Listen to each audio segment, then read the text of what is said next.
Hey, folks, this is Brian Blessing. Hope you're enjoying the Hockey Betting Podcast. We have a couple chuckles, try to get you a lot of winners. If you like what you're hearing, hit the subscribe button, give us a review, give us a rating. Most importantly, enjoy the hockey and keep coming back to the Hockey Betting Podcast. You're listening to the Hockey Betting Podcast, presented by BetCrisCanada.net. This is the Hockey Betting Preview for Friday, May 22nd, 2020. And now, live from Las Vegas, the host of the Hockey Betting Podcast, Brian Blessing. All right, gang, here we go. Always a chuckle or two, and we're getting closer. Glad to have you on board the Hockey Betting Podcast. Brian Blessing in Las Vegas, ready for what should be a fun Memorial Day weekend. Hoping that our pal Cam Stewart north of the border had a wonderful Victoria Day.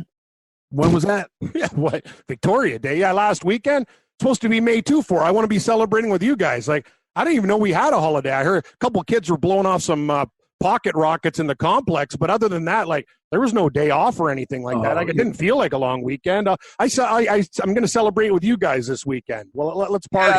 I got news for you. You got no right. No wine and cheese here, man. Yeah, I get a little. No. You get 2 Thanksgivings out of the deal. I usually take that day off because I like U.S. Thanksgiving. American Thanksgiving, and turkey, right? Yeah. So in the way you eat, I mean, literally, turkey farms are going under.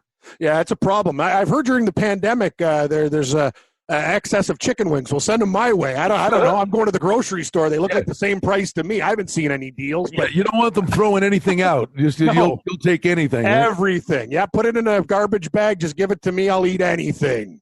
How's the mullet coming? Oh, it's coming pretty good. Yeah, I got a real nice lid cooking, Brian. I'm actually thinking after I tape some shows today, our boy Hainzer, hey, Blessing, how you doing, buddy? It's me, Hainzer. Yeah, Hainzer's going to come over. We're going to crush a couple beers, and I might give him the shears. I got to attack that lid. No. Yeah. Really? I'm thinking about it. What time is he coming? We might want to tape next week's show today. Yeah, you're right. 4 or 5 o'clock Eastern. I'll keep you posted. Hey, yeah, Haynes are cutting your hair. Hey, Cam, do you need this other ear? Yeah, exactly. Don't worry, brother. I got it under control, buddy. Tell him I said hi. He does. He misses you, Blessing. You got to love Hainzer. Great guy. Great. For those of you that are joining us, I Everyone moved to knows Vegas in 2005, and it was right when Hardcore Sports Network started, and Cam and I, they were looking for somebody in Vegas. Somehow they found me, and it turned into an everyday thing for 3 years. We've been phenomenal friends ever since. Funny it's been great. No, this is the best thing that ever happened. It was great. And Hainzer was the producer? Yeah, he was the producer. Yeah, he was the producer. You could use that term loosely. Producer. Yeah, the pre-production meeting. All right, what are we gonna do? I don't know where Blessing is, buddy, but we'll find him. Hainzer's great. He's a good guy. So yeah, we still keep in touch, and he's helping me out during some stuff. Like, we got some changes with my job too. People moving all over the country and stuff like that. So he's going to be hanging out with me for a while, Brian. Yeah, I got a full house here. Should be interesting. Oh boy! All right. Still social distancing though. I got just a couple of people. It's all good. It's all good. So yeah, the problem is how confusing. Okay, 6 feet. So what is that in meters? 6 feet. What do you say? Yeah. 2.5. I don't know. I'm asking you. I don't know. You think I know off the top of my head? No, I don't know. Well, 2-point-something meters per foot. You have to be 2.1 meters away from me. I don't. I want you to know what the rules are. I have no clue, Brian. None. Hey, they're voting. Maybe we get an answer today to put it in front of the players, the proposed format, and. It looks palatable. 24 teams. We'll dive into what the proposed matchups would be. But the one thing then, the draft's going by the board, so clearly they're moving the business end of the calendar to when this thing is all said and done. But honestly, let's get into the matchups. But before we do that, I would just say this. The pushback the GMs gave clearly resonated with Gary Bettman about not doing the draft. And honestly, I think, and they're not getting too much from too many people on this, but I would guarantee you, the teams, the 8 teams that are on the outside, or I'm sorry, 7 teams that are on the outside looking in, Seattle's not here yet, are sitting going, no. You ain't going back to this old thing where Detroit's guaranteed 1 and 2. We suck. We want a chance to jump more than 3 spots. I agree with you. I agree with you 100%. I want a shot at Lafreniere. I'm with you, man. You can't. I know Detroit's horrible, and producer Mike, that's his team, but no, they have a new format, and you can't do that. You don't think the Sabres want another player? Like, hell, they're an organization that needs help too. Let's talk about it, Brian. There's a lot of these teams. I'm with you. I don't think that should be happening. That's why it's called a lottery. So hopefully, you have a chance to move up, and I'm with you. I think I agree with you 100% on this one. No. We're not going back to the old way. That's not the way it works. All right. So that being said, if this is agreed to by the Players Association, which doesn't guarantee that every player is going to say, yeah, I'm doing this. Yeah, think about it. If you got a young baby there, if you're a guy who makes a lot of money, like that's the problem with baseball right now is they got a lot of guys making a lot of money. Like, really? Do I really want the threat of this thing and then the owners talk about, wow, we want to go 50-50 split. It's like, get bent. And people in society are like, oh, these guys are so greedy and whatever. Well, it's unfortunately the guy working at the lumber store, he doesn't throw a 99-mile-an-hour fastball to, he doesn't have a skill set that people need and will pay for. But these guys want to get it back together. Brian, hockey's a different sport too. Gay-driven league. These guys, they'll play with a broken leg. I know they really, really want to get back, and I have to believe, like, just the nature of the sport and the guys who play it, I think almost everybody will be in full throttle, and it's a pretty interesting format that we have too. It's I got to tell you something. These teams getting a bye, you better watch out, because if it happens and it goes down this way and it's approved, I'd be very, very careful of a team that gets on a heater in the first round. We've equated it to the NCAA tournament, already getting some experience under you, and then they come in ready to rock. But I do believe what they're going to do, though, is the teams that are, quote-unquote, getting a bye, I mean, they're in the playoffs. Yes. So they're going to have a round robin with the top 4. Yeah, so they're going to have 3 games. And then whether that actually, if those games are impactful and actually determine the seedings, amongst the top 4 in each conference, that remains to be seen. It almost throws the regular season out the window. But you're getting those games to be played. They're going to play games. They're guaranteed 3 games. Yes. So I don't think it's going to be a problem. I think that was a smart move. I like it too. So earlier, I know the NBA was saying they're going to play 4 in all the series. I have no problem with the 3 games, best 3 of 5. I think it's perfect for the first round, and then we move on to the regular formats, 4 out of 7. I think it's fantastic. The matchups are good. I got to give the NHL a lot of credit, Brian. Like sometimes, we wonder, it's like, what are these guys doing? I think this is fantastic. It makes a lot of sense. I like the seedings. I like the way it's formatted, and I'm actually excited. I think we're going to have hockey. We talked about it. We were optimistic, and it goes down. I got to ask you, though, before we get into the matchups and who we think could win, like what's going to happen? So do we have a plane in Stockholm? All the Swedish players come back. In Finland, all the Finnish players come back. Eastern Bloc, you got a plane for these guys. Is that the way it works? That's got to happen. Right? I don't know. All this stuff, I've been talking about this stuff. We've been talking about this stuff for 8 weeks. I mean, it's like just common sense. Yeah, you send a 747 or you send 3 big planes. You send 1 to Stockholm. You send 1 to Russia, and you send, I don't know, 1 to Germany, and everybody finds a way. These guys get there in 3 planes, bring these guys back. Now, the question is when they get here, I would envision they're quarantined for 14 days. Yeah, I think that's the law. So, yeah, it's a very good point you bring up there. Quarantine for 14 days. So if that's going to happen and we have these matchups, when do you think realistically we would have this? Like, say everything it works out, the vote goes through, we have the Eastern Conference playoffs, we have the Western Conference playoffs. When do you think they'll be playing then, even with after the 14-day quarantine? What's realistic? Maybe July 1 would be a wish list, but say July 15th. Yep, July 15th. And you know what? You called that, you said that a long time ago. You're even saying, like, the last date when we did the show a couple months ago, you were talking like August to kind of getting it done. And mid-July seems good. Yeah, you'd be done the second week of September. All right. Then you do the business. You take a month off. And if you ended it, and at the end of the day, you're only having 2 teams that are going that deep into this stuff, and you want to get the next season started because a lot of guys haven't been on the ice for then 9 months. Excellent point too, right? So the first series is 3 to 5. You're going to have teams gassed pretty quick in this thing, so we're going to fly through it. I would say July 15th. Yep, good call. And you could shoot for a November 1st start for next year, and these guys get a month off between. I love it, Brian. Yeah, I told you should be working for the National Hockey League, but you do have a radio show, right? You're not just a broadcaster, you're a client. Like Cy Sperling, Hair Club for Men. Remember that guy? I'm not just a member. I'm a client. Was Cy the guy? Who was it? Was he the guy that jumped in the pool? Yeah. Well, yeah, Cy Sperling. Yeah, he's the guy who jumped in the pool with the gray. Hey, everybody, look at me. Look at my. I know. Well, there was Maury and Goodfellas. You're a piece of work, Blessing. It didn't end well for his hair survived jumping in the pool, but his neck didn't survive the screwdriver in the back of his. Yeah, the lettuce survives the jugular vein, not so much. Yeah. What do we do? What do we do with the Eastern Conference here, buddy? I'll tell you what. Before we dive into those games, couple things because let's get into these series. Okay, I'm gonna be Oliver Stone still. I'm telling you, I called of all things. Remember when Mario Williams signed with the Bills, the defensive end from Houston? Yes, I do. Yes, he was like a big free agent get. Yep. And I sat there, and I may have told you. I told for about 3 weeks. I'm telling you, he's going to the Bills, and everybody's like, "What?" I said, "He's going to the Bills." When it's all quiet on the Western Front, that's when they're involved. Yep.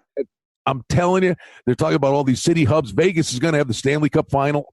That's what they're talking about. Makes sense. Vegas makes sense in the West. But there's all this. I don't know what happened to Edmonton. Edmonton was the hot potato. I think they're still there. They're still talking about Edmonton. But honestly, I think it would behoove them. Seriously, either they're both conferences are in Canada or both conferences are in the United States. I'd take the border out of the equation. I agree with you. Okay, so maybe that would be one of the say. Okay, if Edmonton was out of the loop because of that, but I'm telling you, and everybody's like, "Oh, Columbus is great," and they got all the this and the that, and you've got the restaurant district there. No, what? That's the last thing. You don't want these guys out anywhere, dealing with the public. And I'm said from day one. And oh, by the way, the Sabres aren't involved. I'm telling you, the Harbor Center is the nuts for this thing. You've got the KeyBank Center. You've got right on the corner, right next to it. You put the TV trucks between the 2 buildings. You've got the 2 sheets of ice in the Harbor Center. You've got 6 floors of hotel rooms above the rinks and a huge hotel right across the street and a massive restaurant, 2-level sports bar restaurant. They just buy that out. And these players, they dress in their rooms, they walk across the street, put their skates on and practice and play, walk back to their hotel room and shower. It's perfect. You don't want them dealing with the public. I'm telling you. Buffalo is still in play. I don't care what anybody says. It's the perfect. Less is more. I don't even understand why they're not talking about it. I know they threw out Columbus. I'm like, Columbus? You know what? It was kind of shocking to me, actually. It comes down to by July, it comes down to, is that neck of the woods safe? Yeah. Right? I mean, that's the first order of business. But in terms of once you've huddled 12 teams and all these people, you want them to have their own world. Yeah, you don't want a restaurant district where they're out bouncing around. You want it all in one spot, and that's why Vegas is perfect, right, Brian? My home away from home. You have everything there. You have major hotels. I think the NBA is cleaning Orlando, so Vegas would make total sense. You can have hockey there. I think Vegas, it makes a lot of sense. I haven't even heard anything about Buffalo, but if it happens, buddy, I would love to bet on it because they're a big pooch right now. Like, imagine we had, what are the destination cities? I'll take a shot with Buffalo, but I've not heard one article. I've heard Columbus. We've heard Edmonton. We've heard Toronto. We've heard this. We've heard everything. I have not seen one National Hockey League article saying Buffalo, and every time you bring it up, you bring up the best point. So maybe you should write an article about Buffalo. Oh, well, I say it every time. I'm just telling you. But when you don't, and I'm telling you, I'm Oliver Stone, because last Friday Cuomo went to Buffalo for the first time, right, in this whole thing. We know what a cluster. We'll leave it at that. What a cluster New York has been. Yes, but all of a sudden he walks in there and says, "Like, pro sports, I can't wait for pro. I want to see the Bills." Never mentioned. That was the best. I was watching the news conference. I want to see the Buffalo Bills. But he's talking about pro sports. We're working with the pro leagues. I'm telling you, between the lines, I'm going. I smell the rat. I smell the rat. And it would be the perfect place for it. Hey, man, I'm Brian. You know what? You give me a horse pick, I'll listen to you on Buffalo. I haven't heard anything. We'd get good odds. I'd love to bet it, buddy. If I could find a place to bet on it, I'd take a shot, and, yeah, we'd be cashing in large, because I can tell you they're a big underdog. We haven't heard anything, but I agree with you.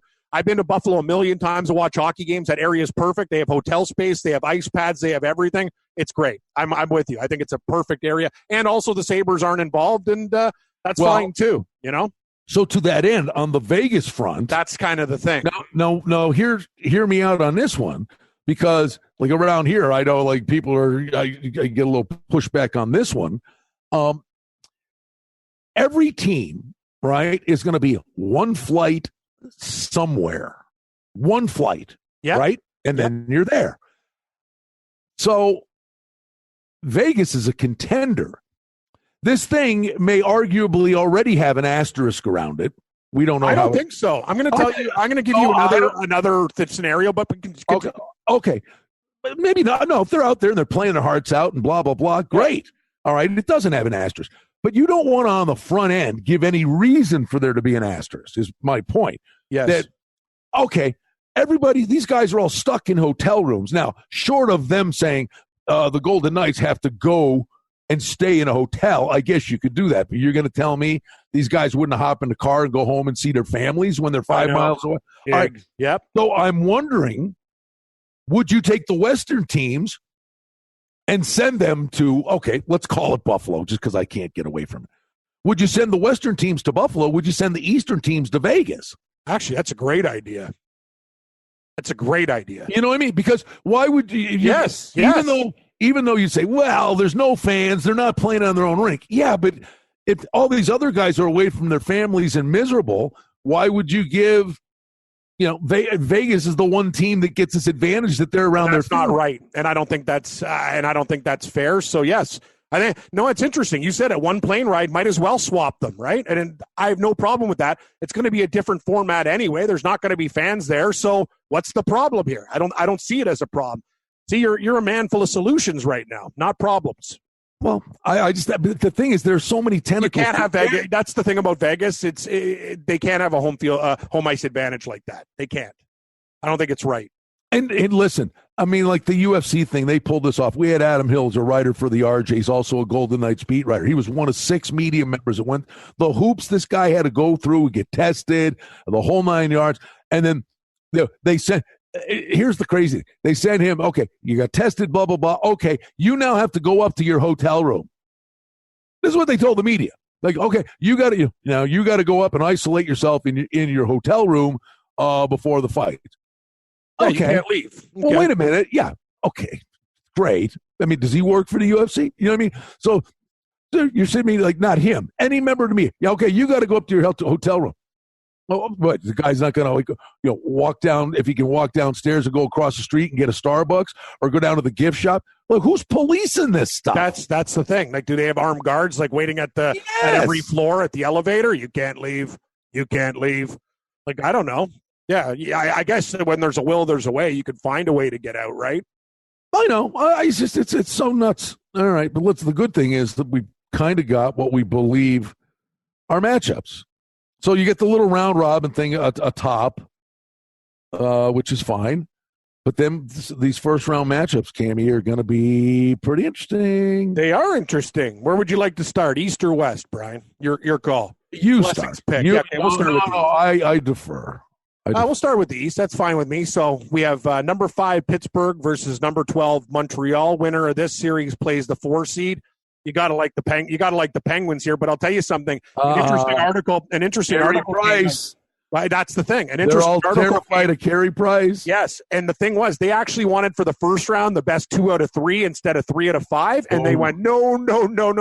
That's Teams a dart. Because they were worried about, that's the funny thing, the article said, we're worried about Carey Price. Worried about like a goaltender like him getting hot and like pulling a crazy upset like that. So they dealt with 3, not 5. It's a big factor. Pittsburgh's a better team than Montreal. They should find a way. Forgive me, folks. Okay, the stories emanate from Buffalo because that's, I've got all these experiences from there. But I'm telling you, the Sabres lose to the Flyers in 75, right? They were dominant. Bernie Perrant stands on his head, right? Wins the series. Yep. Okay. So they come back. They had 6 30-goal scorers. They destroyed teams, and they come back the next year, best team in the league by a mile. I mean, not even close. They play a best of 3 against the Penguins. Denny Herron gets on a heater, and the goalie steals 2 games in a best of 3. The best team don't win best of 3s all the time. That's right. That's why you'd be looking at dogs. I'm just saying, as a betting man right now, I find Pittsburgh would have I think they would have enough to get it done. Their goaltending's questionable, though. Sometimes Jari gets really hot, and Murray's up and down, too. That's the thing about Pittsburgh. Very inconsistent goaltending, and we can count on Carey Price for Montreal, but I lean Pittsburgh, but we'll take a look what the line is. The line might tell me Montreal's worth a shot.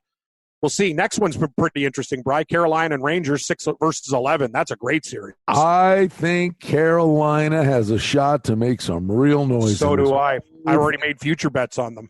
I think they're in a great team. I think they're a dangerous team, and I think Rod the Bod. I think he's got a little bonding thing with these guys. There's just there's a lot of intangibles there. The goalie's a little question mark, but don't sleep on Carolina. They're big and they're fast. Get defensemen back too. I agree. Up to the goaltending, but now with both guys hurt, remember Reimer and Mrazek both hurt. Don't have to bring in the Toronto Marlies Zamboni driver to play net for these guys anymore. They got bodies coming back. That's bad news for everybody in the Eastern Conference. Carolina's lethal.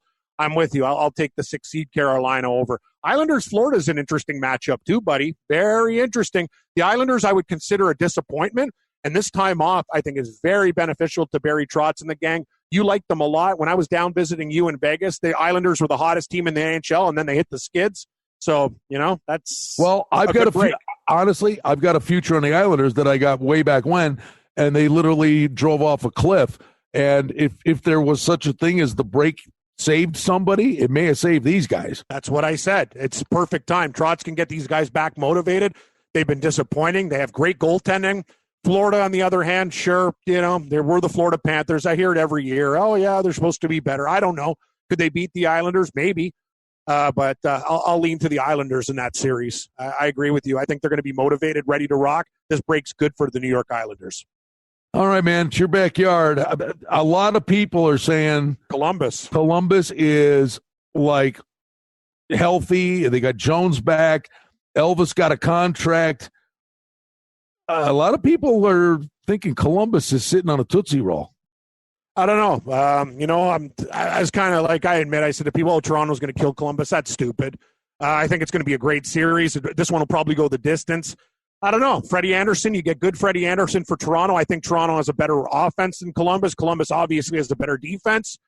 Columbus is a little tougher, too. That's the one issue I have for Toronto. But in these series, Brian, the one thing that I'm looking at in this new type of format, I think speed kills.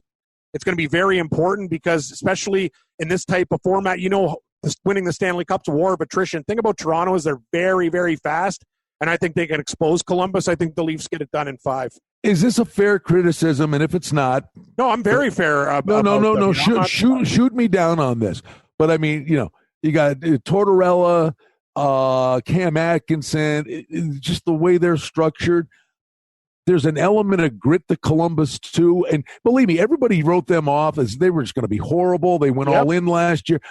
There were a lot of good things they did this year.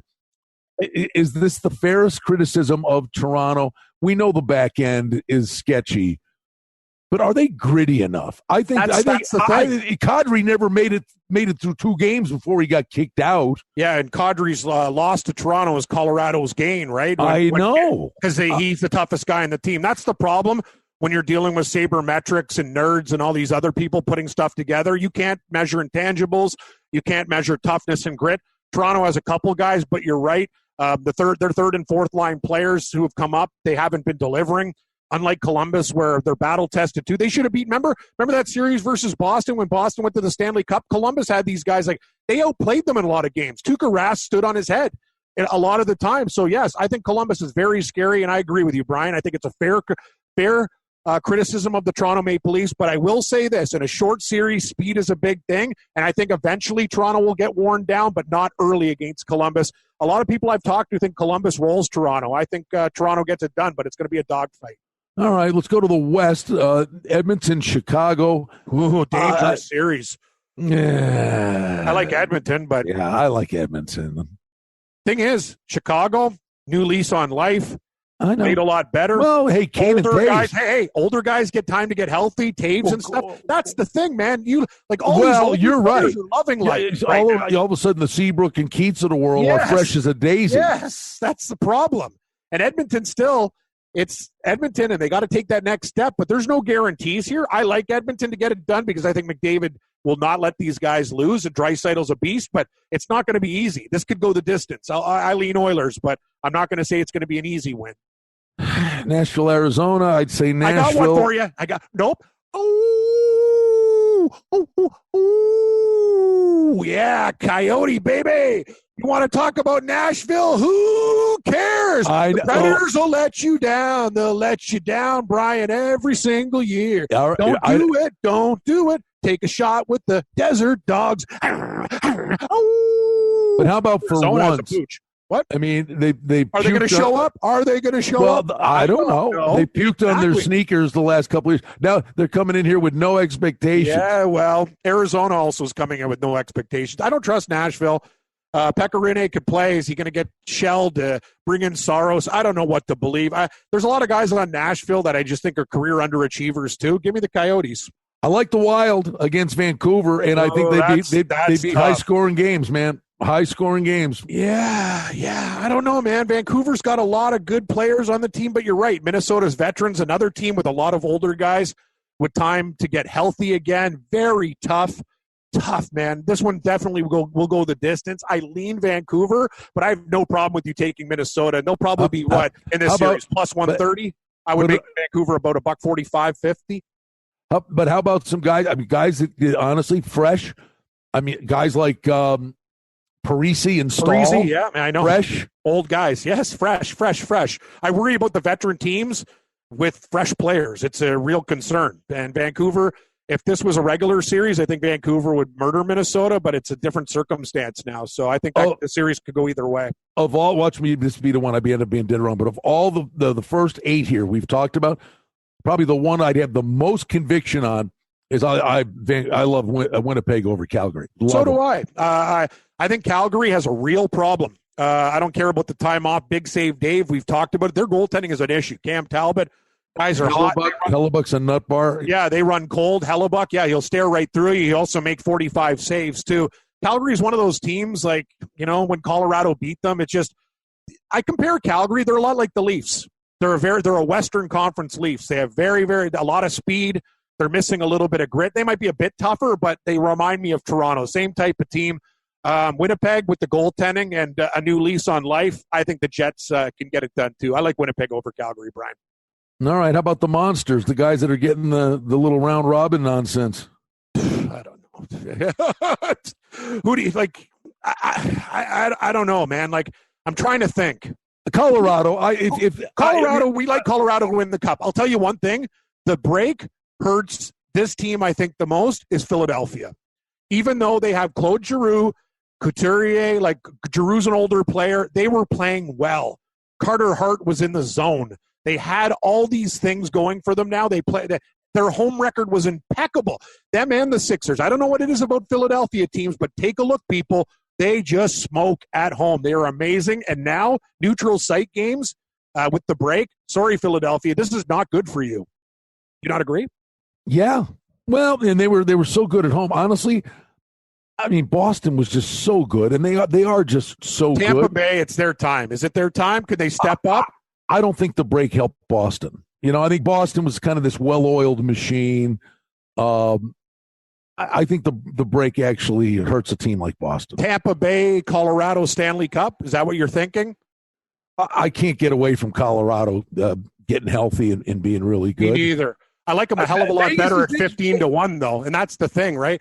In these short series, like anything could happen. I still like Colorado too, but I'm with you on one thing in the Eastern Conference. I don't know. Carolina, to me, getting all these players back, I think they're the best value play dark horse out there. It should be Tampa Bay or Boston, but I'm telling you, I like the Carolina Hurricanes. I think this break's going to be good for them. They got their goaltenders healthy again. You get back all the guys on defense. They're a dangerous club. I'd be very, very scared of the Canes, and well coached too with Brindamore. I think the break actually, I think they very, very much are a contender.